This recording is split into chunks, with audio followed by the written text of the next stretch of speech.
So after his stint in the Dakota Territory running a couple cattle ranches, Theodore Roosevelt became an avid writer, and he wrote 2 books. 2 books. Yeah. Wait, didn't you say we didn't need number 3? We just put a slash through it? What did you say? Didn't you say number 3? We just put a slash through it? I didn't count 3 off, did I? Yeah, yeah. But that's why you checked. Okay, give it to me at the end of the period. The first book he wrote was a biography on Thomas Hart Benton. Where have we heard that before? Thomas Hart Benton. He was in the Civil War. No? Well, he might have been. Fort Benton, Montana was named after him. We talked about him. You might know that for tomorrow. You can dig through your notes and see where we talked about Thomas Hart Benton. But anyway, Roosevelt wrote his first book. It was a biography on the life of Thomas Hart Benton. Thomas Hart Benton, by the way, was one of the people portrayed in John F. Kennedy's book, Profiles in Courage. The second book he wrote was a 4-volume series, which means he wrote 4 different books on the same thing in a series. Volume 1, Volume 2, Volume 3, Volume 4. And that series was entitled The Winning of the West. Winning of the West. Okay? So, Roosevelt became an avid writer. He wrote first a biography of Senator Thomas Hart Benton of Missouri, and then he wrote a 4-volume series entitled The Winning of the West. 4-volume series. Well, on December 2nd of 1886, Roosevelt remarried. On December 2nd, 1886, Roosevelt remarried. And the lady he remarried was Edith Caro. And she was a childhood friend that he had known ever since he was a tiny child. So, again, on December 2nd of 1886, Theodore Roosevelt remarried a lady by the name of Edith Caro, who was a childhood friend. He had known her since they were both small children. December 2nd, 1886. And the couple together had 5 children, excluding his own daughter, Alice. Remember, he had a daughter? He went back after his stint in the Dakotas and reclaimed his daughter, so to speak, remarried, and he and his new wife, Edith Caro, had 5 children, plus the one he had already had. So he actually had a family of 6. Well, what do you think he did after he married Miss Carroll? He went back into politics. Very good. He resumed his political career after his marriage to Miss Carroll. And his first election is he ran for mayor of New York City. And unfortunately he lost. Remember, he was from New York City. So after his marriage and his re-entrance into politics, his first campaign and election was that to become mayor of New York City, which he became unsuccessful. He lost that election. Well, remember, President Harrison liked him, and after his loss to become mayor of New York City, President Harrison gave Roosevelt a job within his presidency. He appointed him to what's called the Civil Service Commission. The Civil Service Commission. So after losing his election to become mayor of New York City, President Harrison grabbed him up in 1888 and appointed him to the Civil Service Commission. Civil Service Commission.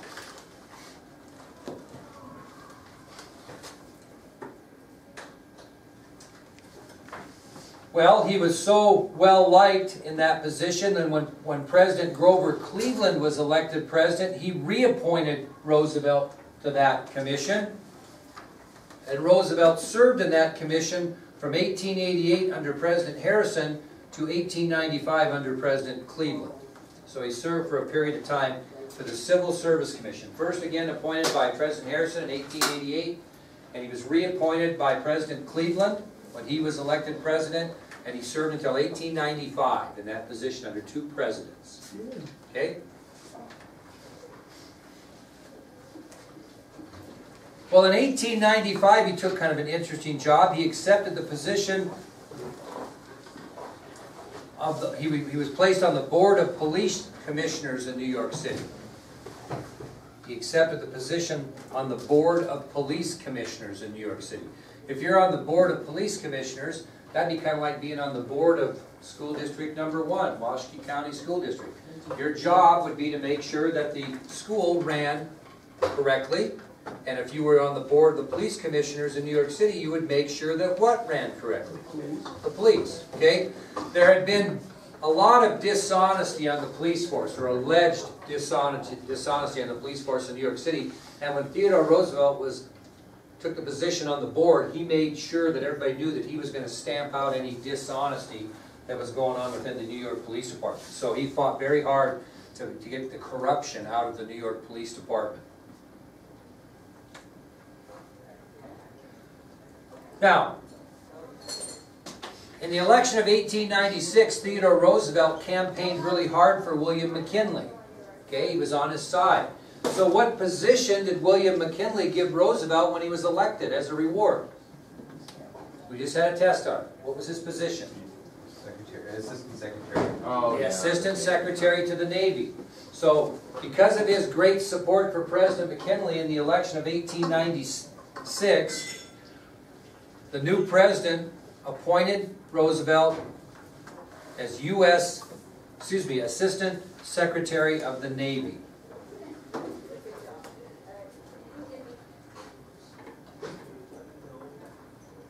Now we kind of know what happened there. He pushed hard for the Philippines. He was instrumental in the Spanish-American War. He actually resigned his position as Assistant Secretary of the Navy to join the Rough Riders, lead the Rough Riders up San Juan Hill and capture Santiago and help end the Spanish-American War. And after he did that, he was elected. Do you remember what he was not really interested in giving up to run for Vice President in 1900? Governor of New York. So he was elected Governor of New York after the Spanish-American War. And then, of course, we know that he was asked to run on the ticket with McKinley in the election of 1900. Remember, he reluctantly resigned the governorship of New York and joined McKinley, whom he had supported in 1896. And we know that he was eventually elected Vice President. And 6 months into McKinley's second term as president, Roosevelt assumed the presidency after McKinley was assassinated. So he's Assistant Secretary of the Navy under McKinley for supporting him in the election of 1896. He resigns that position to fight in the Spanish-American War with the Rough Riders. He then is elected Governor of New York after the Spanish-American War. He resigns that position to run for the Vice Presidency. He's elected Vice President in 1900 and assumes the presidency just 6 months later when McKinley was assassinated. Yep. Wouldn't it have been smarter just to stay Governor of New York, because then you would have a constant job? Well, As soon as they run for election. Pretty big position to be Vice President, and especially a big position to be President. But remember, what was the reason they wanted to be the Vice President? They wanted to keep him out of politics, right? Okay. Now, during his own presidency, excuse me, I got to back this up. After serving the remainder of McKinley's term, he was elected to his own term in 1904, which we'll talk about. So he's going to be elected Vice President in 1900. He's going to take over and serve almost all of McKinley's second term as president, because it was just 6 months in that he was assassinated. Then he's going to be elected to his own term in 1904, which we'll talk about.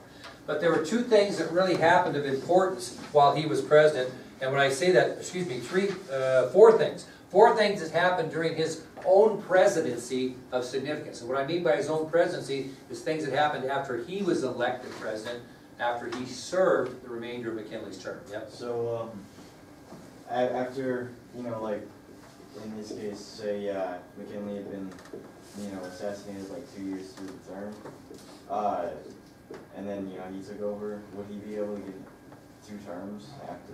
Yeah, he could still be elected. That's a great question. Yeah, you could be elected yourself to 2 terms. So when Kennedy was assassinated, Lyndon Johnson was elected to his own term in 1964, and then chose not to run in 68 because of pressures of the Vietnam War. But you do get to be elected, so you actually could serve 11 or almost 12 years, depending on the death of the first president. So that's a very good question. You can be elected to your own 2 terms. So if you're succeeding an assassinated president, or a president leaves office, that doesn't count towards yours. Good question. Okay, here's the first very important thing that occurred during Roosevelt's own presidency, and that was the Panama Canal. The Panama Canal. Does anybody know what that is? That's the canal, so, From the Gulf of Mexico to the other. Well, what's it separate? Two large continents. North America, or. North America and South America, right? Because remember, in the old days, you had to go all the way around those to get around them if you're going to do it by water. Well, during his own presidency, two countries, Colombia and Panama, were actually in a revolution. Both countries were in a revolution. Okay? Panama and Colombia are two countries in that area, in North and South America, in that small area of land. And both Colombia and Panama were in a revolution. Now, Roosevelt's going to support one of the two countries, and which one's he going to support? Panama, Why? because You want to build a canal? They're willing to let us build a canal. Very good. So Roosevelt supported Panama in this whole revolutionary ordeal because he knew that the country of Panama would support a canal in their country. So he sent American ships to aid Panama, and obviously the country prevailed and preparations started for what we know now as the Panama Canal. Okay? Anybody know what the budget was? And they were on budget. Guess what it cost to build the Panama Canal? 14. This is in 1905, 6 in that area. $360 million. Okay, we were way off. Isn't that something? That's a lot of money back then. That'd be triple probably in today's dollars. Probably $1 billion.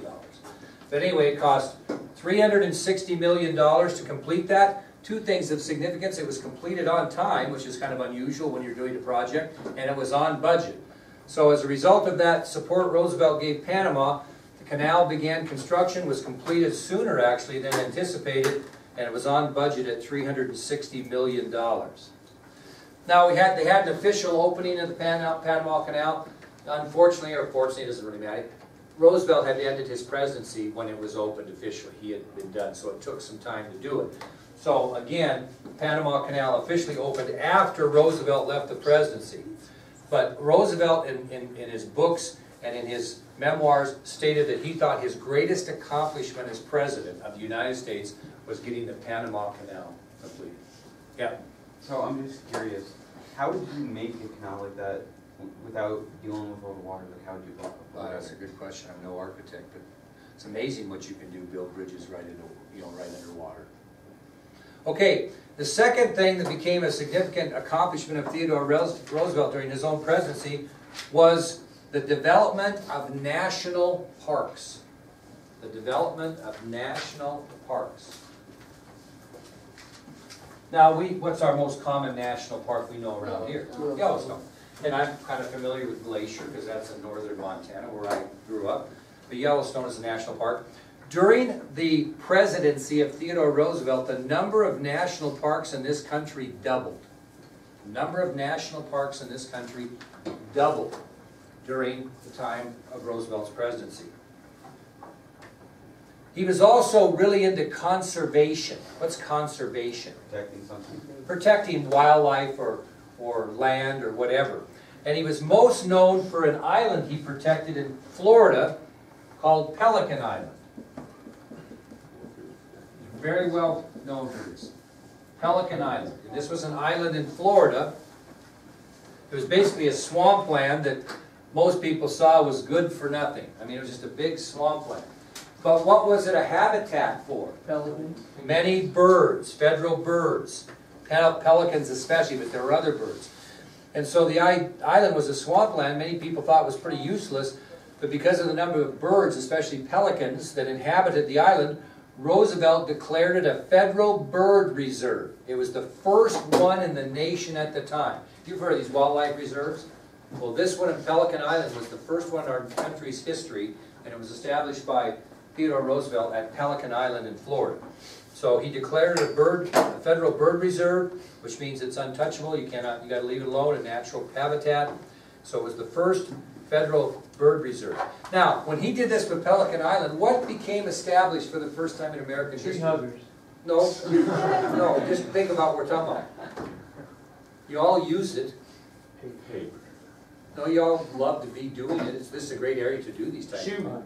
shooting, hunting, fishing. So what established across the country at? Fishing games. Wyoming, game and fish. Montana, they actually say fish and game. But these organizations that protect hunters and fishermen's rights and preserve land for that all started as a result of Roosevelt's efforts at Pelican Island when he was President of the United States. He started the Fish and Wildlife Program in our country, basically what he did. So that was the second thing. The third thing that was very important during Roosevelt's presidency was the advancement of the average American. The advancement of the average American. Who would be the average American? Middle class person, right? So the average American really advanced during the Roosevelt presidency. And I'll give you some examples of that.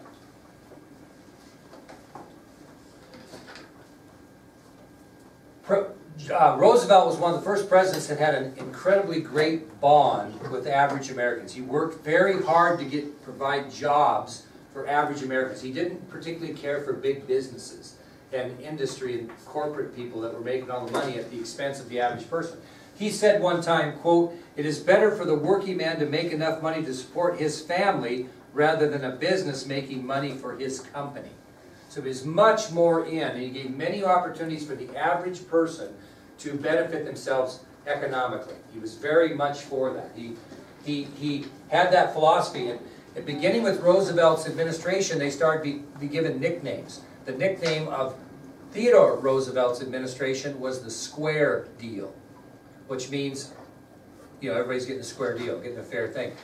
What do you think Franklin Roosevelt's name was? It was the New Deal, okay, because he made some changes. And you can go on from there. Truman's was the Fair Deal. Eisenhower's administration was called Modern Republicanism. Kennedy's was called the New Frontier. Johnson's was called the Great Society. Makes sense. They kind of phased those out a little bit. They went back, didn't have any after Johnson until you got into Ronald Reagan. It was also called Modern Republicanism. What's Kind of- Obama's? What's that? They don't have them anymore. But anyway, because of the philosophy, Roosevelt's administration has always been referred to as the square deal, where everybody got a fair chance. Okay? The fourth thing that occurred, it's kind of off cuff a little bit, was a new national symbol during the Roosevelt administration. New national symbol. And I bet you all have one of these, and I still have mine. Well, during his presidency, Roosevelt was a huge bear hunter. He loved hunting bears, loved hunting everything. But he's a huge bear hunter, so he went bear hunting a lot. Well, he went bear hunting one time, and he saw no bear during his hunt. So his aides that went with him actually spotted an old bear about to kick the bucket and captured this bear, honestly, and kind of tied it up and set it over and said, "Well, there you go, Mr. President. You can shoot that bear if you'd like. We know you want to shoot one." Well, he wouldn't do it, saying there's no sport shooting a bear. You tied him up and put him over there in the corner. Not shooting that bear. Well, political cartoonists got quite a kick out of that, so there was a lot of political cartoons that were made about the president not wanting to shoot this bear that was tied up. And toy manufacturers got a hold of the president and asked if he would have any problem if they kind of exploited that. And thus, the teddy bear in America was born. True story. Yeah, true story. That's where the teddy bear was born. Was because of that story, and that political cartoonists made such a big deal about that, and toy companies said, "Oh, this is a great opportunity." So the teddy bear is named after Theodore Roosevelt because of that story. A new national symbol. Everybody's got a teddy bear. Now you have Elmos and all that, but in my day you had a teddy bear. I still have my teddy bear, and I was going to give it to my granddaughter, my first grandchild. My wife thought I probably should keep it for me until after I kick the bucket, and we'll decide where it's going to go. But it's very cute. I had to redo its eyes. But it is 54 years old, my teddy bear. So anyway, so that's the fourth thing it had. All right, continuing on with the profile, Roosevelt was re-elected in 1904, right? I told you that, to his own term. He decided not to run for re-election in 1908. He threw his support behind a close friend by the name of William Howard Taft, which is on your ID sheet, I believe. So, Roosevelt chooses not to run in 1908. He could have, Josh, right? Even though he served McKinley's term, he could have ran for his own. 1908, he decided not to run for re-election. Instead, he throws his support behind a close friend, William Howard Taft. And Taft went on to win the election. He defeated William Jennings Bryan. That poor guy ran and never ever won. But William Jennings Bryan ran again for the Democrats. And because of the support that Roosevelt threw behind William Howard Taft, he was elected 27th president. And here is William Howard Taft right here. Very big fellow. Huge. He and President Kennedy are the only two presidents of the United States that are buried in Arlington National Cemetery. The only two. We'll go visit them in about what's today? Wednesday? Week from yesterday, we'll be seeing William Howard Taft's gravestone in Arlington. Mr. Dern, Yes. didn't William Howard Taft get stuck in a bathtub He that did. somebody made for himself? Yeah, he was a big fella. Big fella. Okay, what do you think Roosevelt did after leaving the presidency in March of 1909? No, good guess. What did he like to do? He went hunting in Africa. Oh, that's sweet. So he took a huge African hunt and he spent a year hunting in Africa. A year. So after he left office in March of 1909, Roosevelt sailed to Africa to hunt and he stayed there over a year. Did he kill elephants? I don't know, he killed 9 lions and 296 other big game animals during the time he was there. He shot 296 big game animals, including 9 lions. And he brought a lot of these specimens back, animal specimens, and where did he donate them to? The Smithsonian Institute. Very good. If you go there, we'll go to the Smithsonian Institute and we'll see some of the things that Roosevelt actually brought back from his African hunts in 1909. So, he went hunting in Africa for a year. He shot 296 big game animals, including 9 lions, and he brought quite a few specimens of animals